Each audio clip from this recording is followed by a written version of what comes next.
Olá pessoal, tudo bem? Hoje a gente vai fazer um bate-papo um pouquinho diferente do que a gente tem feito. Eu vou tentar trazer para vocês toda semana um caso clínico relacionado com alguma coisa interessante, né, que eu vi durante a semana. Além da minha atividade no consultório, eu também trabalho no SUS, no ambulatório do SUS, né, em UBS.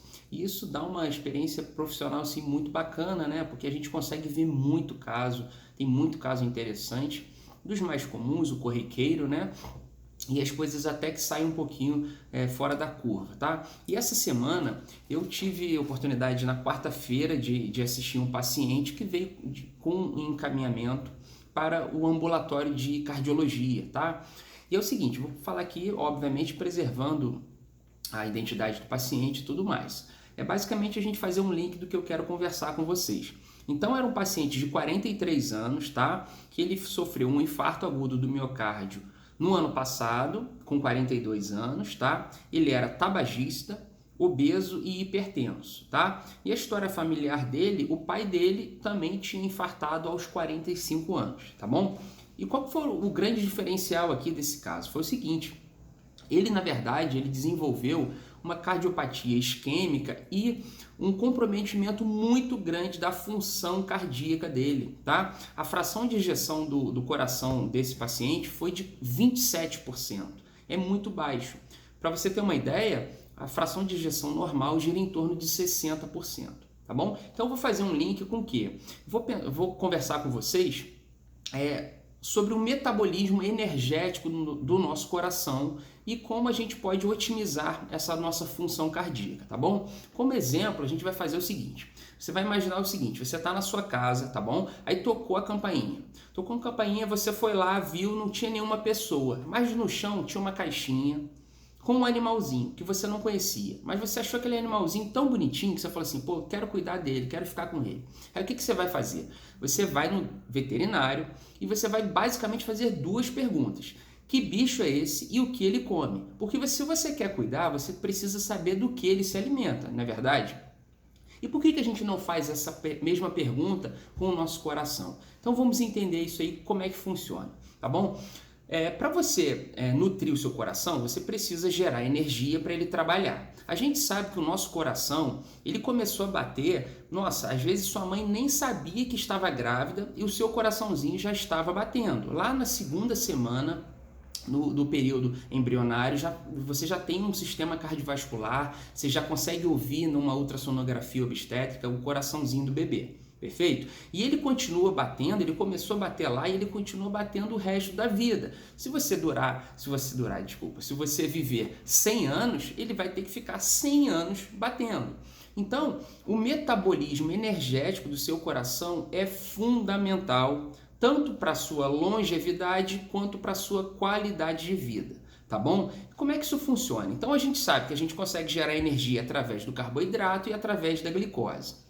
Então vamos entender um pouquinho a diferença dos dois. Uma coisa que difere bastante as duas é o rendimento energético. Então quando você queima uma glicose, você gera um saldo, tá, na glicólise, numa ausência de oxigênio, vamos dizer assim, você gera um saldo de 2 ATPs. Quando você pega, por exemplo, um ácido graxo de 16 carbonos, que é o ácido palmítico, que é a sua gordurinha é o palmitato. É um ácido graxo de 16 carbonos. Quando você oxida ele, você gera 106 ATPs. É uma diferença absurda. Tudo bem, mas aí, tem algo mais? Com certeza. O que acontece? Quando você faz uma refeição muito rica em carboidrato, que tem um índice glicêmico alto e uma carga glicêmica muito alta, essa glicose, quando cai no seu sangue, dispara a insulina. E qual que é o problema? A insulina, ela ajuda no transporte da glicose para dentro da célula. E o seu coração tem um transportador que se chama GLUT4, que é o transportador de glicose, que é insulino dependente. Então, toda vez que você dispara cargas muito elevadas de açúcar no seu sangue, e isso está associado à sua refeição, você faz com que muita glicose comece a entrar para dentro do seu coração. E você começa a utilizar essa glicose. O problema é que o excesso de glicose sendo catabolizada vai gerar produtos que não são saudáveis para o seu coração. Um deles é o ácido lático. Quando o ambiente fica muito ácido ali dentro da célula, a função cardíaca diminui. Então isso é ruim. Uma outra coisa que acontece é o seguinte: toda vez que você degrada o ATP, o interessante é você regenerar. A gente já até falou sobre isso quando eu falei da creatina, se eu não estou me enganado. Quando você degrada o ATP, é interessante que ele se regenere, porque é interessante na forma energética você reciclar do que você formar um novo. Mas quando você não consegue fazer isso, e isso acontece muito no metabolismo da glicose, você acaba degradando e você gera, por exemplo, um substrato que se chama ácido úrico. Você já ouviu falar do ácido úrico? O ácido úrico é um produto da degradação do ATP que não foi regenerado. Então, já vai anotando aí. Outra coisa muito importante que você tem que saber é o seguinte: a gente está falando aqui do substrato energético. E a segunda coisa fundamental para o seu coração trabalhar bem é oxigênio, tá bom? Então, o metabolismo oxidativo é o que a gente tem que ter em mente quando a gente pensa em nutrição do seu coração. Por quê? E aí você vai pensar assim: poxa, então se eu preciso de oxigênio, tô tranquilo. Na verdade, isso não pode ser uma verdade. Pelo seguinte, a gente sabe que anemia é uma doença, né? É uma doença carencial de alguns micronutrientes, então você pode ter anemia por carência de ferro, por carência de zinco, por carência de vitamina B12, por algumas proteínas, enfim. Mas a questão é que a anemia é uma doença muito prevalente, tá? Dados da OMS indicam que a prevalência de anemia no mundo gira em torno de 30%. E 30% é muita coisa. Lembra que eu falei do nosso paciente? Era um paciente obeso, que isso gera uma situação de hipóxia, e além disso ele era tabagista. E digo mais, ele era tabagista? Não, ele continua sendo. Ele fumava e continua fumando. Então vamos lá. Oxigênio é uma coisa que você tem que ver, e isso tem que estar em nível ótimo. Para quê? Para que aconteça o metabolismo oxidativo. E qual é o melhor substrato que a gente pensa quando a gente quer utilizar na presença de oxigênio?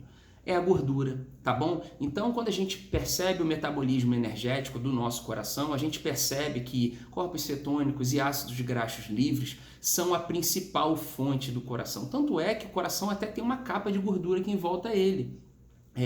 E não tem, por exemplo, glicogênio. Lembra que a gente falou sobre glicogênio hepático, glicogênio muscular? A gente não tem uma reserva de glicogênio no nosso coração de forma preponderante. Por quê? Porque não é a gordura, não é o carboidrato que ele quer. Ele não quer a glicose, ele quer o quê? Otimizar, queimar gorduras, porque o rendimento energético é muito maior. Perfeito? Aí você me pergunta assim: então, Rafael, tem alguma forma prática de eu saber se eu estou nutrindo bem o meu coração? Um outro ponto que eu não mencionei, mas que a gente vai falar aqui, que é a frequência cardíaca, tá? A frequência cardíaca é aí que eu quero chegar. A frequência cardíaca do nosso amigo aqui era de 80 batimentos por minuto nessa avaliação em repouso que ele fez com outro colega. Então, olha só, uma forma que você tem de avaliar se o seu coração está sendo bem nutrido é o seguinte: primeiro, você tem anemia ou não? Esse é o primeiro ponto. Ácido úrico, que é um marcador inflamatório, produto da degradação do ATP, se não está regenerando demais, é porque você não está usando a fonte energética que você deveria, perfeito? E o outro ponto muito prático, bacana de você ver é o seguinte: frequência cardíaca. Qual é a sua frequência cardíaca de repouso? Faz esse teste. Pega em 3 momentos do seu dia, quando você acordar, por volta da tarde e à noite. Anota e diz aí para mim. Por quê? Vamos lá, vou dar um exemplo prático, vamos voltar à historinha lá dos nossos animaizinhos. Uma tartaruga tem uma frequência cardíaca, em média, de 10, 15, 20 batimentos, e olha lá, por minuto. Mas é uma frequência cardíaca muito baixa. Um camundongo, por exemplo, tem uma frequência cardíaca que chega até 600 batimentos por minuto. E aí, qual que é a grande diferença? Uma tartaruga vive 80, 90 anos. Um camundongo vive 1, 2, muito raramente 3 anos. Então a frequência cardíaca sim é um critério que a gente utiliza para avaliar a condição do nosso coração, tá bom, gente? Então o que acontece? Se a gente for resumir, a gente tem que entender o seguinte: O coração gosta de utilizar gordura, mas ele também precisa do carboidrato. Você lembra disso? Para aquela rodinha girar dentro da mitocôndria e queimar essa gordura na presença do oxigênio, você precisa da via do carboidrato estar dando um substrato para juntar com o outro da gordura e aquilo acontecer, tá bom? Mas qual é o carboidrato? Esse que é o ponto, você entendeu muito bem. Então o carboidrato, eu não digo nem simples e complexo, a questão não é essa. Mais importante do que isso, quando você avalia carboidratos, é o índice e a carga glicêmica. Porque carga glicêmica e índice glicêmico demais dispara a insulina e ela entra, e aquilo que eu já te expliquei, perfeito? Então, tem que ter carboidrato sim, carboidrato bom na quantidade certa, de repente até no momento ideal. E tem que ter gordura, gordura boa, óleos bons, azeite, ovos, oleaginosas, abacate, coco, isso é muito saudável pra gente. Perfeito, pessoal? Essa foi a ideia de hoje, espero que vocês gostem. Comentem, vejam a frequência cardíaca de vocês, no check-up, o último exame que vocês fizeram. Olha lá, você tem anemia, não tem? Como é que estava o ácido úrico? Ácido úrico bom, ácido úrico baixo, tá? Homem, 4 no máximo, mulher, 3,5, no máximo 3,8, 4 também, né? Esse é um parâmetro bem bacana, tá bom? Espero que vocês tenham aproveitado. Até o próximo vídeo. Tchau, tchau.